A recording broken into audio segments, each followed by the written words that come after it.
தற்போது கிடைத்துள்ள முக்கிய செய்தியை பார்த்து வருகிறோம். திருச்சி மாவட்டம் லால்குடி அருகே மது போதையில் இளைஞர்களிடையே ஏற்பட்ட தகராறில் துப்பாக்கிச்சூடு நடத்தப்பட்டுள்ளது. கூடுதல் விவரங்களை செய்தியாளர் கோவிந்தராஜ் வழங்கிட கேட்கலாம். கோவிந்தராஜ், வணக்கம். இது குறித்தான முழு விவரங்கள். சந்திஜா, திருச்சி மாவட்டம் லால்குடி அடுத்த கேவிப்பேட்டை பகுதியை சேர்ந்த பாண்டியன் என்பவர் நண்பர்களான வீரமணி, குட்டீஸ் ஆகியோருடன் மது போதையில் மாரியம்மன் கோவிலுக்காக நேற்று இரவு சென்றுள்ளனர். போதை தலைக்கு ஏறிய நிலையில் பாண்டியன் இருசக்கர வாகனத்தை அங்கேயே விட்டுவிட்டு சென்றுள்ளதாக கூறப்படுகிறது.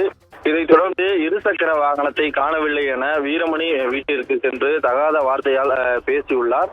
இதை அறிந்த வீரமணியின் நண்பர் சந்தோஷ்குமார் அவரது நண்பருடன் இருசக்கர வாகனத்தை கண்டுபிடித்து பாண்டியனிடம் கொடுக்க சென்றதாக கூறப்படுகிறது.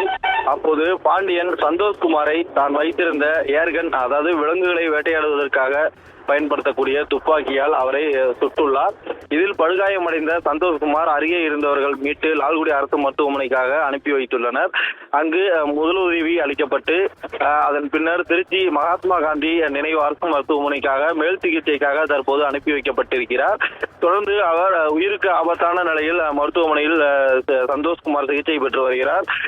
இதுகுறித்து தகவலின் பெயரில் லால்குடி போலீசார் வழக்கு பதிவு செய்து விசாரணையை நடத்தி வருகின்றனர். துப்பாக்கிச்சூடு நடந்த சம்பவமானது லால்குடி பகுதியில் பரபரப்பை ஏற்படுத்தியிருக்கிறது.